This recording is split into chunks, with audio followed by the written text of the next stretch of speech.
Young bytes में आपका स्वागत है। मैं हूं पूजा ठाकुर और आज के हमारे आइडिया एक्सचेंज के प्रोग्राम में आप सबका फिर से एक बार स्वागत है। आज हमारे साथ जुड़ने जा रहे हैं senior leader of BJP Rajesh Gupta ji. तो आइए उनसे बात करते हैं। सर, यंग बाइट्स में आपका स्वागत है। आपका भी बहुत बहुत शुक्रिया, आप यहाँ पर तशरीफ़ लाए। जी जी जी। सर, सबसे पहले तो आपका कार्यकाल के बारे में जानना चाहेंगे, कैसे रहा आपका अब तक का सफ़र? मेरा कार्यकाल मैं स्टूडेंट लाइफ से ही सियासत में जुड़ गया था। मैं 1976 में मैंने कांग्रेस ज्वाइन की थी। उसके बाद धीरे धीरे हम अपना वो करते रहे। जो भी कांग्रेस का कार्यक्रम होता था, हर एक कार्यक्रम में हम भाग लेते थे। फिर मैं डिस्ट्रिक्ट लेवल पे पहुंचा। धीरे धीरे मैं स्टेट लेवल का प्रेसिडेंट रहा यूथ कांग्रेस का। तो फिर राजनीति में हम काफ़ी सक्रिय हो गए। मतलब आप कह सकते हैं कि फ्रंट लाइन लीडर था मैं।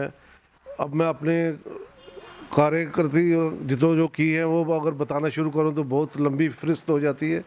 मेरा कहने का मतलब था कि शुरू से ही हमने जो एक देश सेवा की भावना थी और अपने जम्मू के लिए काम करने का शौक़ था, तो मैंने वो किया। मैंने कई राजनीतिक पार्टियां चेंज भी की।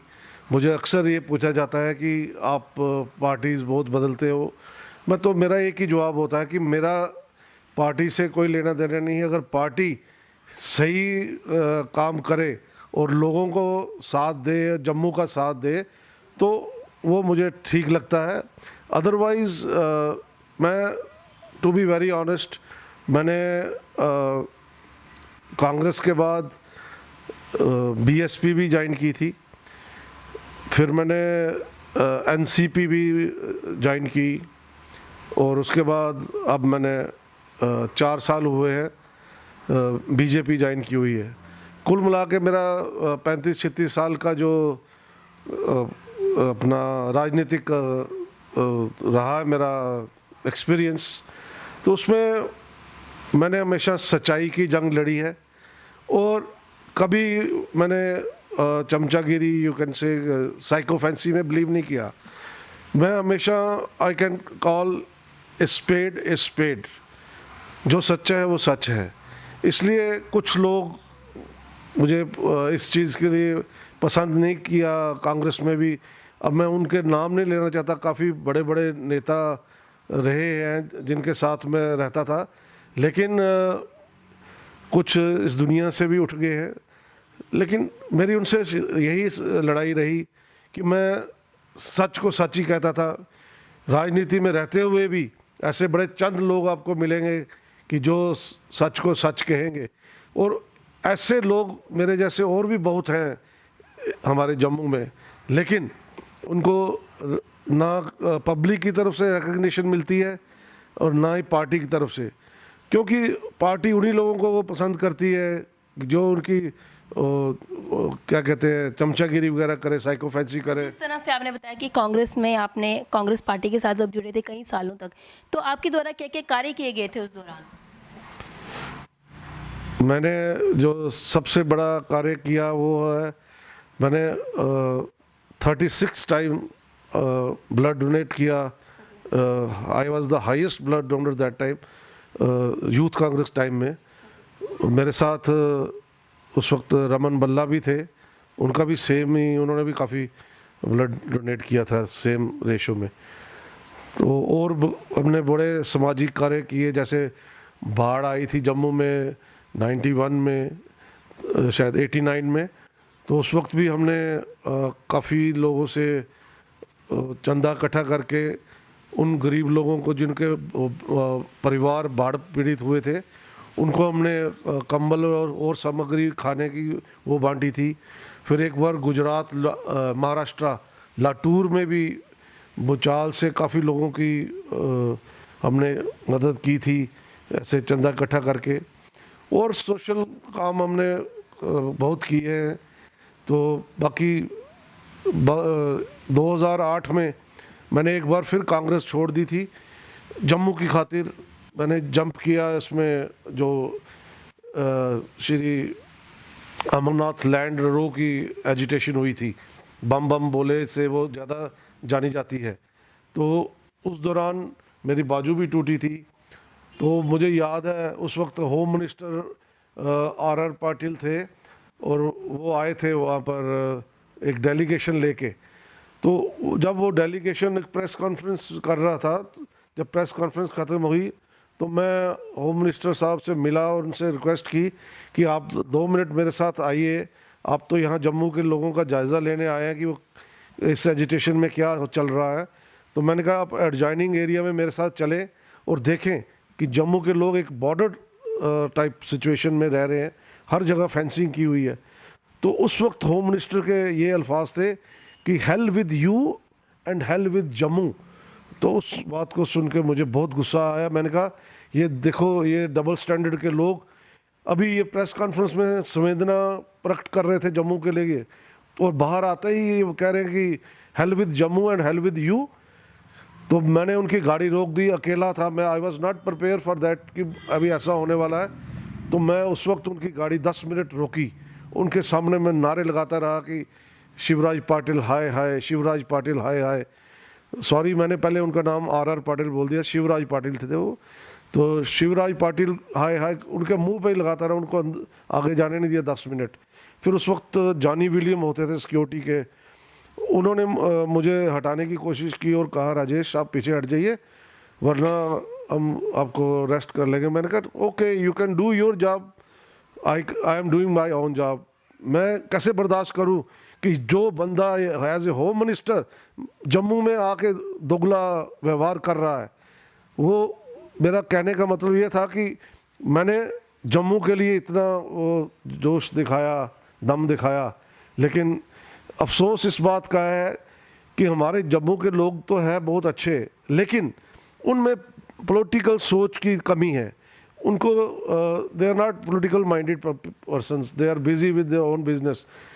इसके कंपेयर अगर आप देखें तो कश्मीर के लोग वो इतने पॉलिटिकल अवेयर हैं कि उनका बच्चा बच्चा पॉलिटिक्स का वो जानता है कि क्या हो रहा है क्या नहीं। जहाँ भी आप जाओगे वहाँ पर सियासत की चर्चा होती है वहाँ पर। ये चीज़ हमारे यहाँ कमी है और हम लोग एकजुट नहीं होते हैं कभी भी।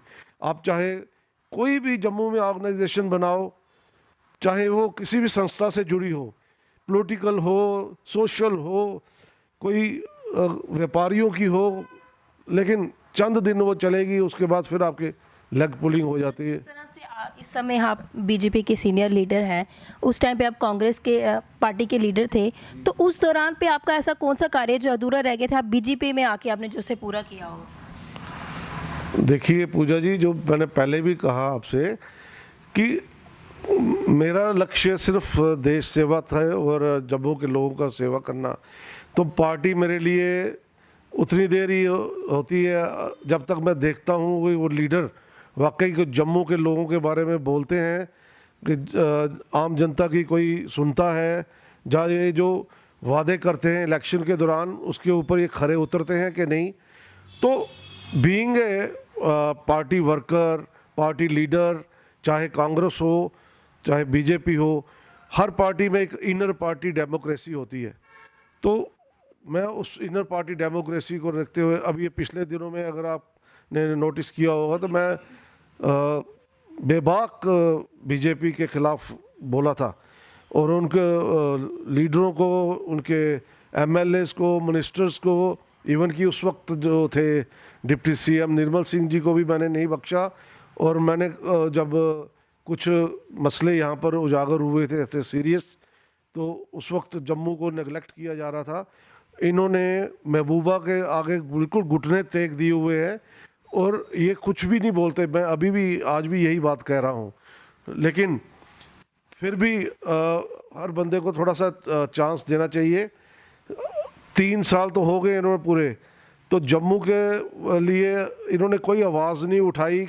अगर कठुए का ऐसा कांड हुआ था तो इन्होंने, किसी ने भी कोई ऐसा स्टेटमेंट नहीं दिया कि उस लड़के को बेवजह फंसाया जा रहा है, कि जबकि एक सीसीटीवी की वीडियो फुटेज एक बैंक से आ गई थी और वो लड़के जिसको दोषी करार दिया हुआ है वो साफ दिख रहा है कि वो वहाँ से पैसे निकाल रहा है।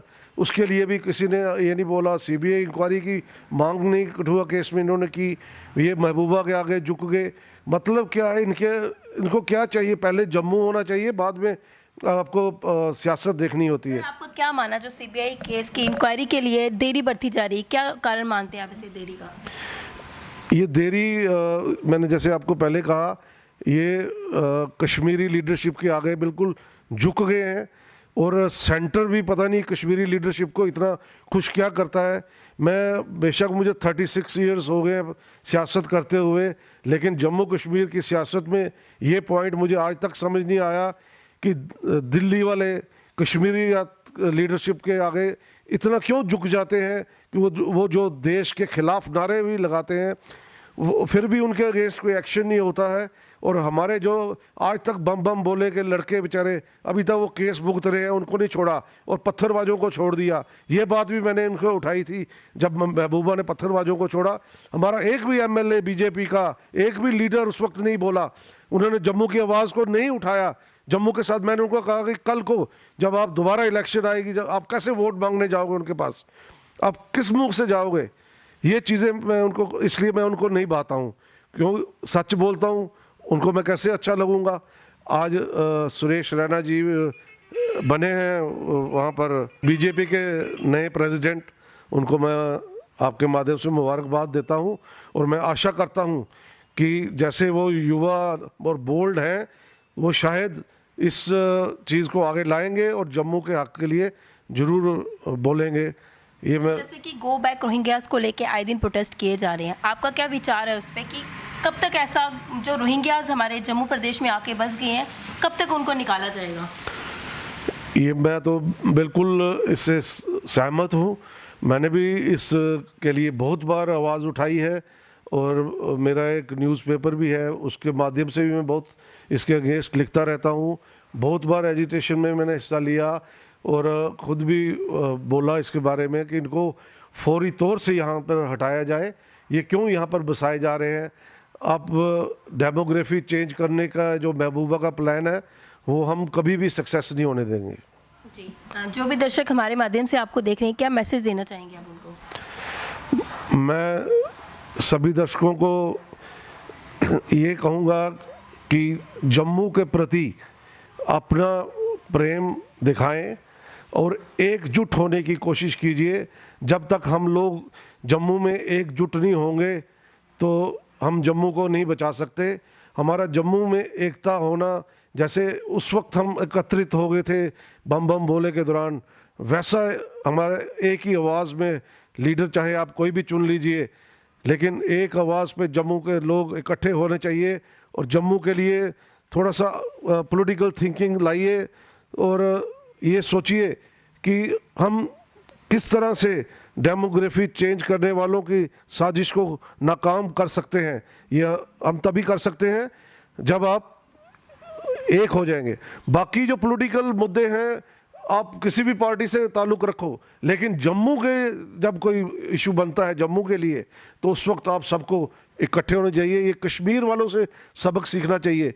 वैसे वो एक दूसरे के बेशक मुखालफिक हों, लेकिन जब कश्मीर के ऊपर बात आती है तो चाहे महबूबा मुफ्ती हो, तो गिलानी हो, शेख अब्दुल्ला हो, फ़ारूक अब्दुल्ला हो, ये सब इकट्ठे हो जाते हैं। तो हमें भी इनसे सबक सीखना चाहिए। हमें भी जम्मू को एकजुट करना चाहिए और जम्मू के लोगों में प्रेम भाव, चाहे हिंदू मुस्लिम सिख ईसाई, सब इसमें हमारा जम्मू का एक पुराना रहा है इतिहास कि इन्होंने बहुत कोशिशें की हमें लड़ाने की, लेकिन आज तक हमारा यहाँ पर भाईचारा मौजूद है और वही भाईचारा मौजूद रहे। और आपके माध्यम से मैं अपने मुस्लिम भाइयों को आज रमज़ान के मौके की मुबारकबाद भी देना चाहता हूँ।